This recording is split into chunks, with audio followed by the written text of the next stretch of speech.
Hey guys, okay, so today I'm going to be doing a Draw My Life video. So I was born on August 11th, 1993, so that makes me 19 years old. And there's me as like a little sushi baby, and I am an only child, so there are my cute little parents. And we lived in the same house. I still live in the same house, and it is pretty much a little dollhouse. If any of my friends, it actually is a dollhouse pretty much. And I was born normal size, but I ended up being extremely fat. My parents called me Buddha baby. So on the left we have a normal size baby, and there's me thinking about food on the right because I love food. My first word was actually pizza. So next step in my life was to go to school. And there's me being sad, but I don't think I actually was sad about it. I'm not really sure.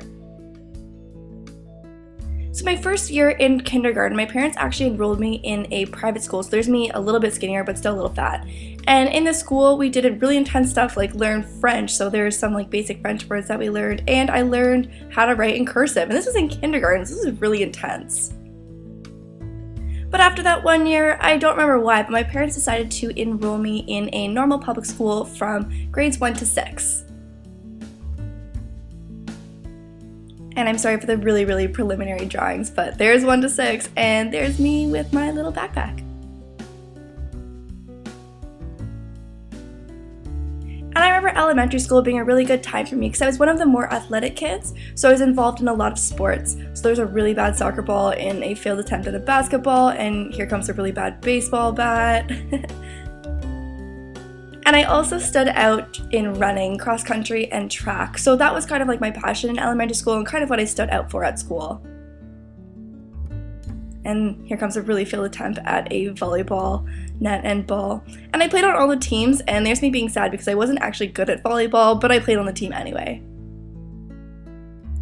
And so I guess this made me kind of cool because in elementary school, being good at sports pretty much meant that you were cool. So grade 6 rolled around, and here's me wearing a dress, but I was actually a huge tomboy, so I probably should have drawn myself in shorts and a t-shirt. But in grade 6 grad, I actually won the French award and the Female Athlete award. So that was pretty cool.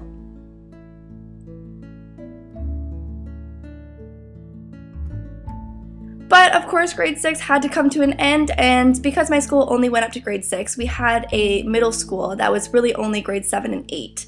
So I had to make my way over to this school. And here's me literally sitting on the arrow to go to grade 7 and 8. And again, here we go fixing my actual what I looked like from a dress to soccer shorts and a t-shirt, because that was what I wore pretty much every single day. And in grade 7 and 8, I actually did a program called French Immersion, where you take all of your classes in French. So it was a good learning experience, but to be honest, right now, my French pretty much sucks. But once grade 7 rolled around, I actually met my best friend, who is still my best friend today. Her name is Haley, and here's her in a dress, and here's me in soccer shorts again. And there's us saying, "Wanna be my BFF?" And because we were both in our grade 7 prime weirdness, we got along really well. And like I said before, me and Haley are still best friends today. I don't see her as much as I would like to, but we do live in the same city, which is nice. After high school, we both moved to Toronto. Sorry to expose your location, Haley. And to this day, we're still pretty much just as weird as we were in grade 7 together. And that's why we're best friends.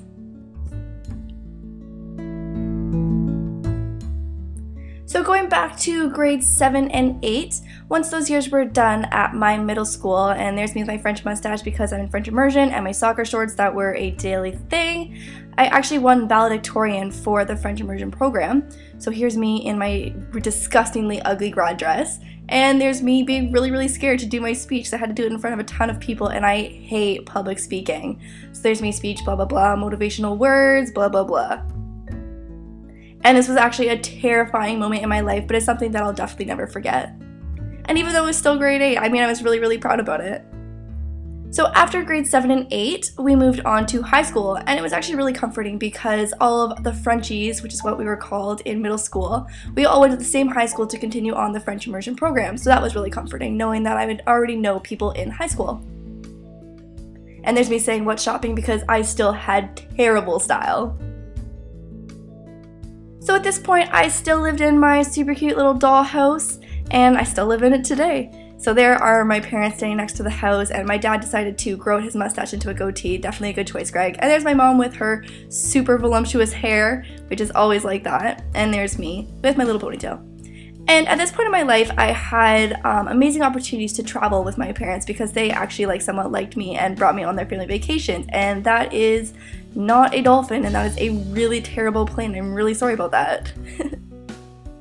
So I've been extremely blessed in where I've been able to travel to, and that is the Eiffel Tower in a really, really bad London Eye. And here comes an even worse version of the Golden Gate Bridge in San Francisco. That was definitely my favorite trip.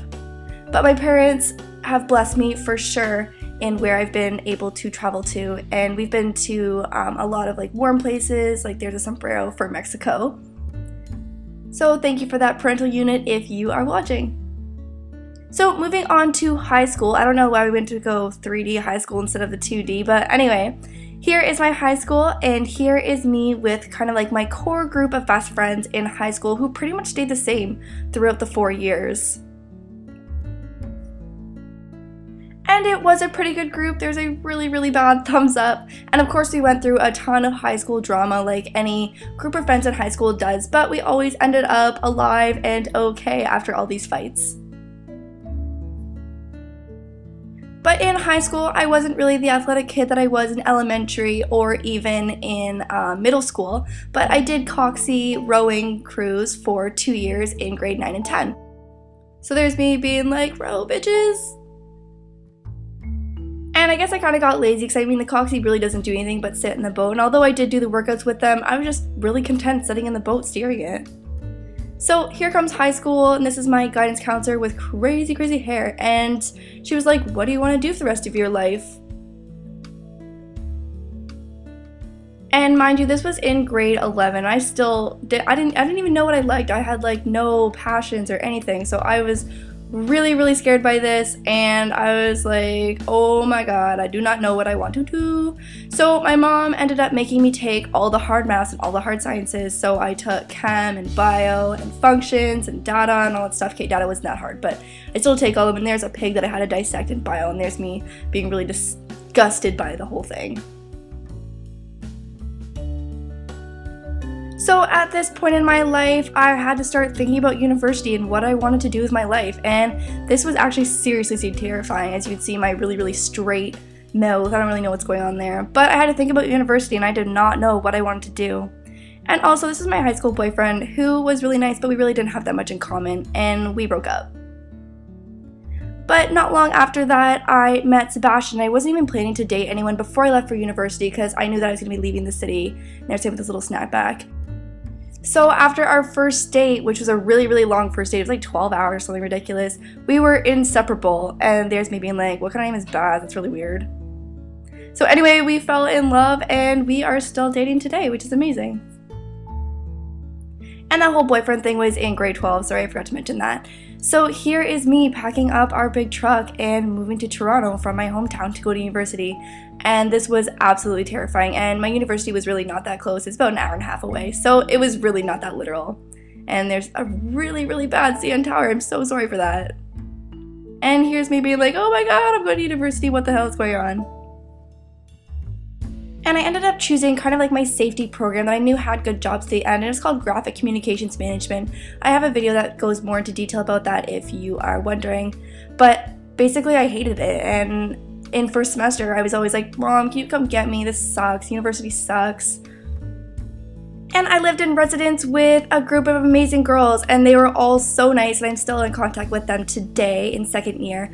But I always just felt like I didn't quite fit in, and I was happy, but I just didn't quite fit in. So I actually spent a lot of time being depressed in first year because I hated my program. I just felt different, and I was learning about printing, and it was really weird, and I didn't expect that. So there is a CMYK, which is used for printing, and I'm like, what the hell is going on? I wanted to do art, and this is not art. So I was really upset, and I was not happy at all in first year. So this is what inspired me to start a website. So I did a lot of research before I started it, and learned how to host a website and how to set one up and all that stuff. And that is how Desire and Inspire was born.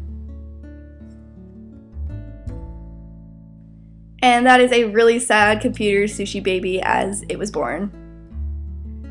So I really just started off my website with DIY tutorials with pictures and just like big descriptions on how to do stuff, and I loved doing it, I really did. It was a great start to what has become what I do now. But I then realized that, oh my god, I should just video what I'm doing because people would so much rather probably see it happen in an interactive type of way than look at pictures. So I got myself in front of my camera, and there's me saying really, because I know that I have a really bad habit of that, and that is how my YouTube was born. So I posted my first video and I called myself LaurDIY. Again, I have no idea where that came from, and everyone was so nice to me. I got amazing feedback and it was really, really nice. So that's what pretty much got me through the second semester of first year. And so back to today, at present time, I had a new apartment this year because we can only stay in student residence for 1 year, and I have pretty much finished my second year. And in second year, this is when me and my closest group of friends got really, really tight. And these friends are going to be lifelong friends that I think that I will always be in contact with no matter what. And these are the people that honestly have gotten me through the program, because without them, I think I probably would have dropped out. So there's Baz, and even though he's not in my program, this is me being really happy with all my friends. And I also still have all my amazing friends from home, from my core group from high school, and also other people who I met in high school who are still great friends today. And there's Uni, and I'm saying you suck, Uni, because you actually still do suck. And for those of you who are wondering and asking why I just didn't drop out when I didn't like the program, it's because there are opportunities at the end of this program that I may like and may get into, like magazine editing, stuff like that. And there is me saying what I was made to the degree that I am gonna get. So basically, just to summarize everything that's going on right now in my life, is that I'm really happy. And university, yeah, like it still sucks, but I mean, I'm almost done, well, halfway done, I guess. But there's a big thumbs down for university because it's not what I thought it would be. And I have YouTube, which is amazing. It's an amazing creative outlet for me. And there's my really close group of friends who have been so supportive in the past year, especially with what I've been doing. So thank you guys for that. I love you so much. And here are my super cute parents, my mom with her voluptuous hair and my dad with his goatee. And to this day, we're still a really closely knit family, which is awesome. And overall, I'm just really, really happy with where I'm at right now. And as for the future, I have no idea what it holds for me. And there's a really questionable mouth being like, oh my god, what is going on? So anyway, here is my questionable future because I don't know what's going to happen. I don't know what's going to happen with YouTube. Could be something possibly that will carry on throughout my entire life. Or I could end up working a really poopy desk job from out of my program. Or I could end up working at an amazing magazine like Nylon or something like that. Who knows? But all in all, I just wanted to say thank you to everyone who has supported me, because this year has been honestly so amazing, and that's honestly a lot because of YouTube. And it means the world to me, and it's definitely changed me for the better. So thank you again to all my friends and family, and of course you guys who have made YouTube an amazing place for me. And I just wanted to say thank you.